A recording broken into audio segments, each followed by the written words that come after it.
très heureuse de pouvoir communiquer aujourd'hui sur cette question de l'érotisme et de la sexualité dans les arts du spectacle en abordant la problématique des artistes jugés hors normes. Car en effet, sexualité, érotisme, handicap ne sont pas des termes qui s'emploient simultanément et de manière systématique, si ce n'est dans le cadre ou à travers les travaux des domaines médico-sociaux. Actuellement en France, la sexualité des personnes handicapées est marginale et elle est considérée comme totalement marginale, excusez-moi. Le constat est tel que leur condition est plus souvent reléguée à celle d'être asexuée aux yeux des proches et de la société. Cette information est fondamentale compte tenu du rapport très étroit qui s'opère entre les sphères artistiques et sociales au regard des représentations des artistes en situation de handicap. Alors, si l'érotisme, cette pulsion de vie et de mort, incite au plaisir, invite à s'aimer et se séduire, quelle légitimité donne-t-on aux artistes jugés hors normes dans le cadre de créations artistiques sensiblement érotiques, telles que celles portées par les scènes chorégraphiques et théâtrales? Pour répondre un tant soit peu à cette question, je vais vous parler en 3 points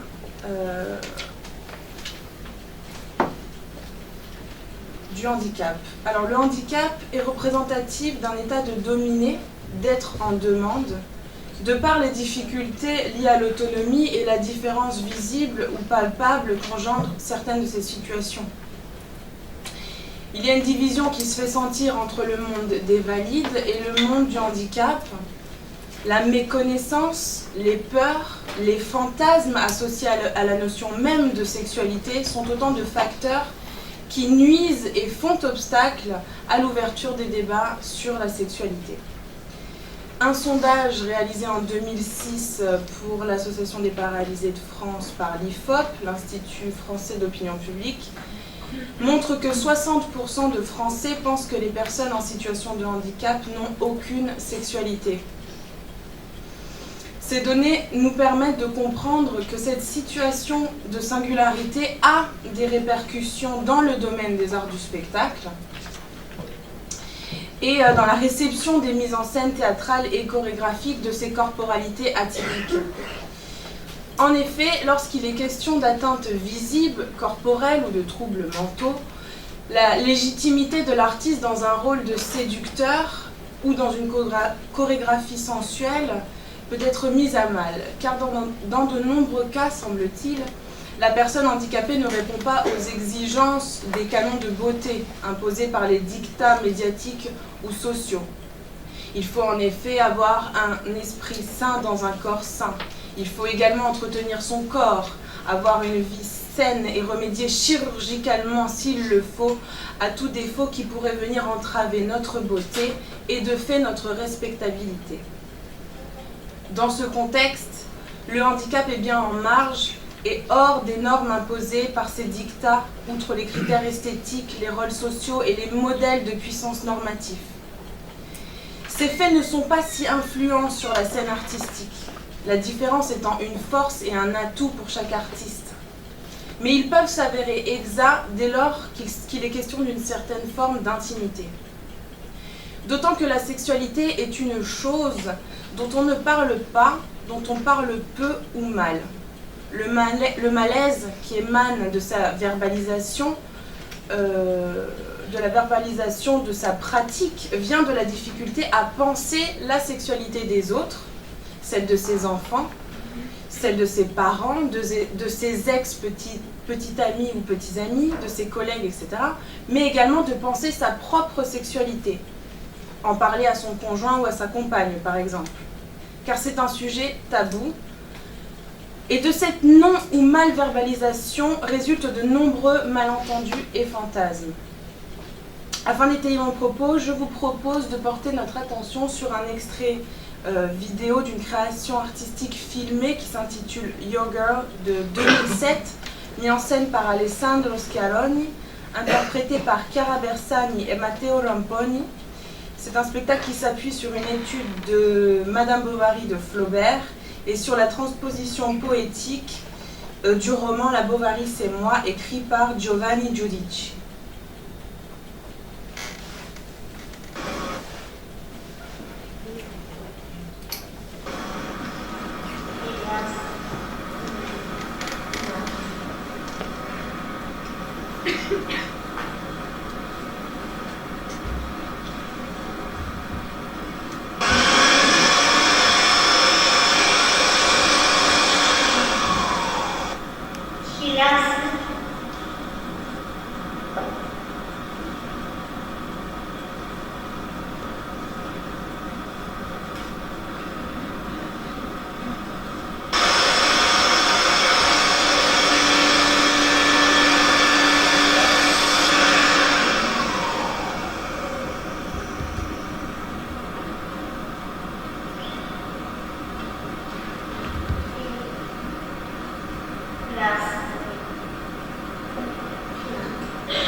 L'extrait analysé et le final de ce travail.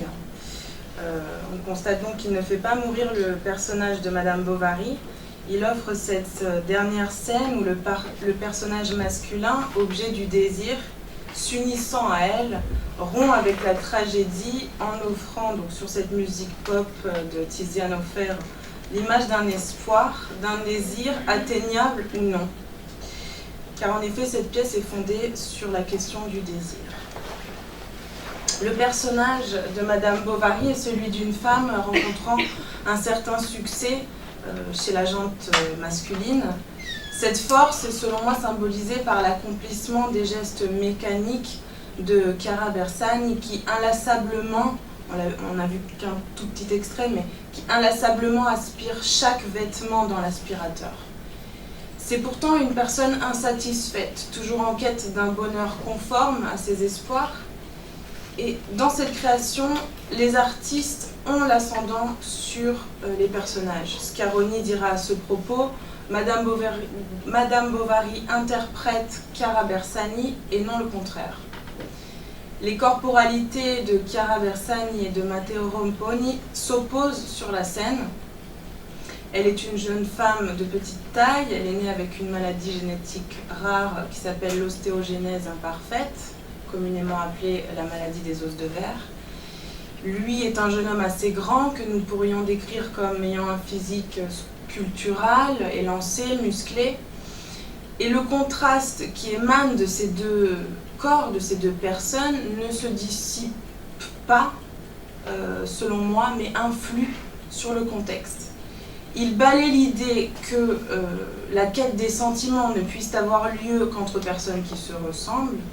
Il permet d'ouvrir également une réflexion sur les stéréotypes qui déterminent les sphères de l'amour et de la sexualité lorsqu'il est question de personnes hors normes, lorsqu'est évoqué le handicap, notamment dans le cadre de couples mixtes handicapés valides. La simplicité est sans doute une des notions clés de ce travail. C'est un mot qui revient à de nombreuses reprises dans les articles de presse italienne au sujet de cette performance.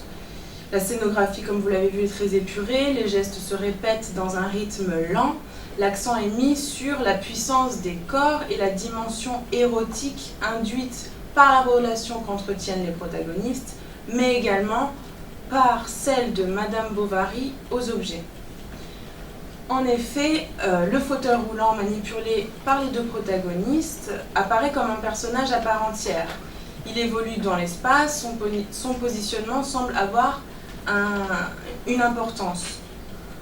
Alors, on pourrait envisager qu'il ait été considéré, ce fauteuil, comme l'incarnation scénique de la différence et du stigmate qui, selon moi encore, est pleinement mise à distance par l'interprète, tant son potentiel érotique et sa prestance appellent à d'autres référents que ceux d'une personne atypique.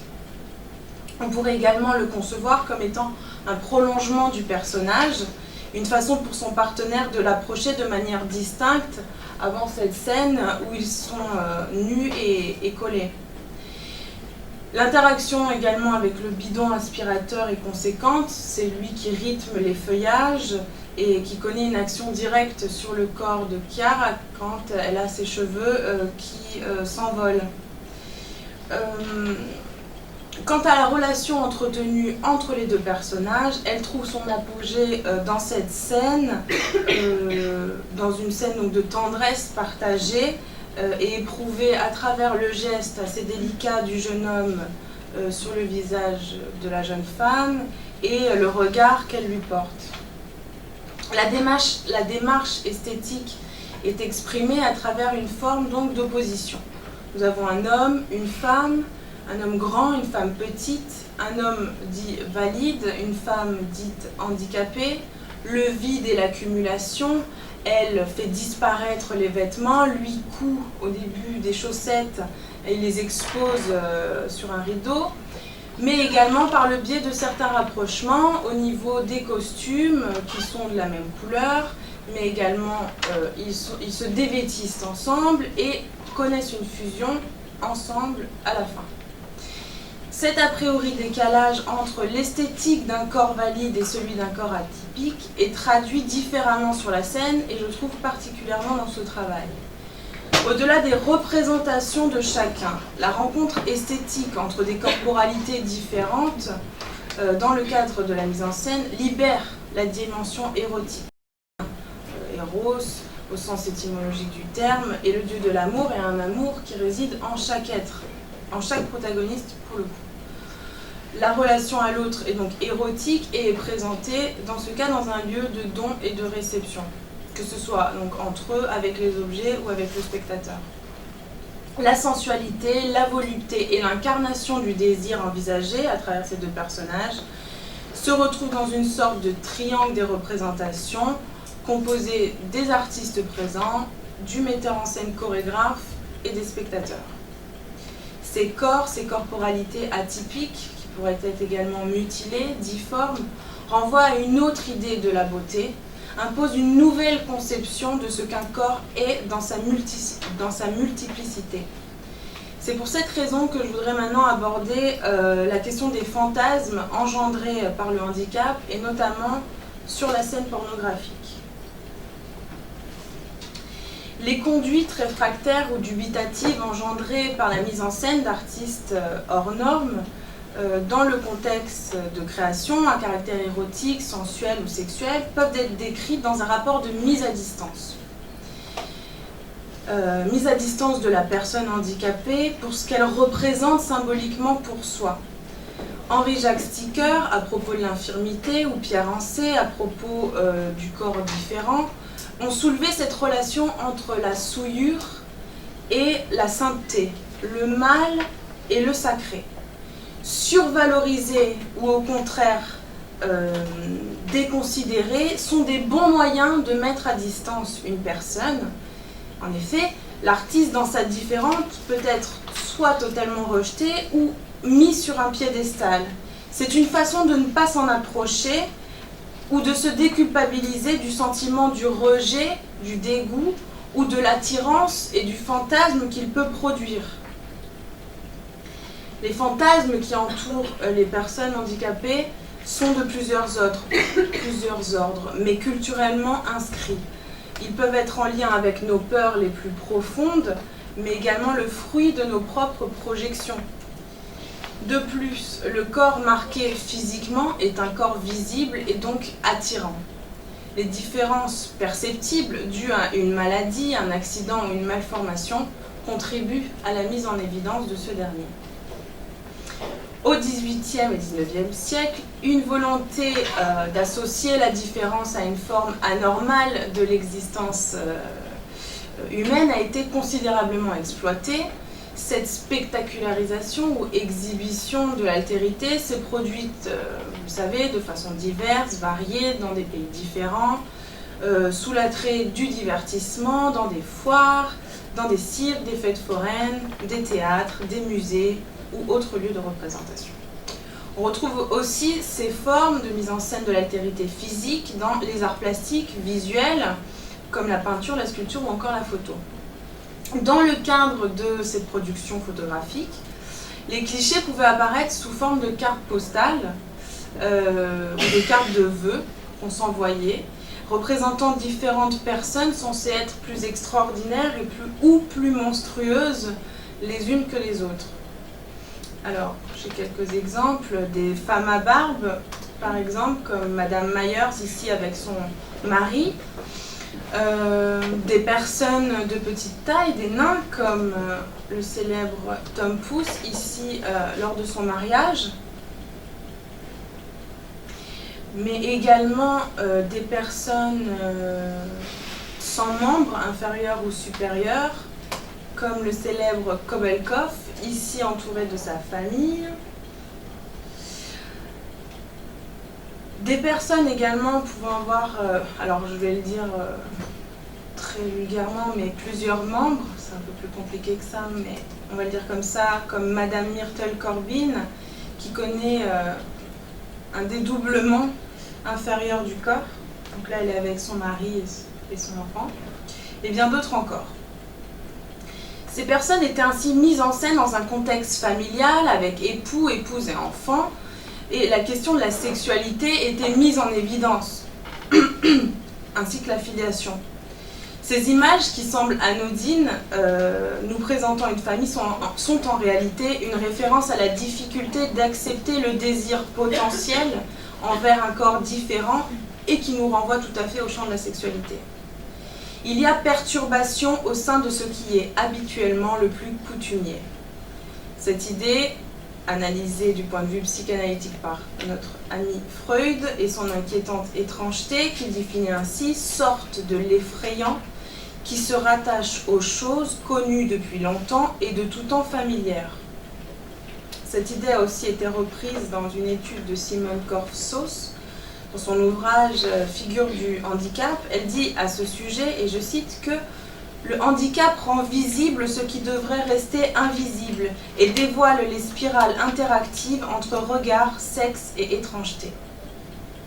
Comme l'ont analysé Jean-Jacques Courtine ou encore Henri-Jacques Sticker, ces formes iconographiques, et j'ajouterai spectaculaires, sont tout à fait proches d'une pornographie du handicap.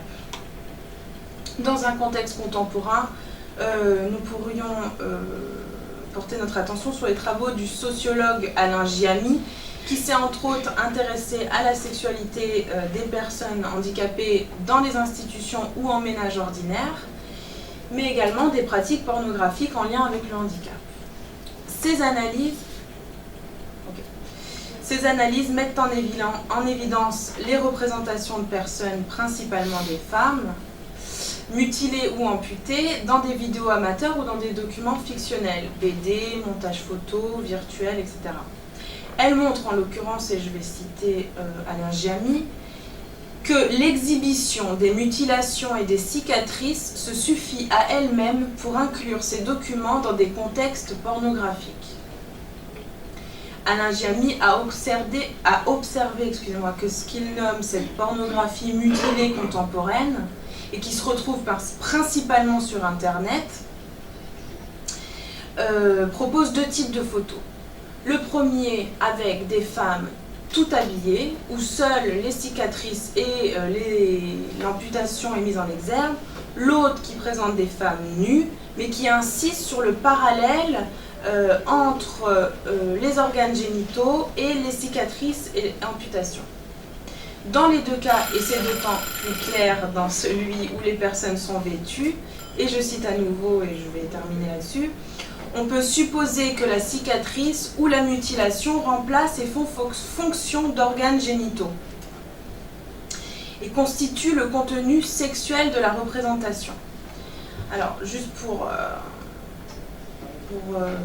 terminer convenablement, le fétichisme qui résulte de la focalisation sur le point de l'amputation, plus particulièrement l'excitation qu'elle engendre, est considéré comme pathologique. Elle fait partie des paraphilies, donc des violences sexuelles.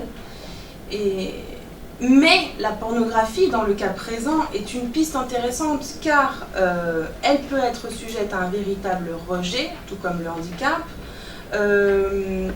touchant à la fois le corps de l'autre, son propre rapport au corps, les mœurs, la sexualité ou la manière d'envisager la sexualité et l'érotisme. Ce rejet est très souvent accompagné d'une excitation, qu'elle soit sexuelle, produite par une grande curiosité liée à l'interdit, et elle en devient d'autant plus étrange et difficilement contrôlable.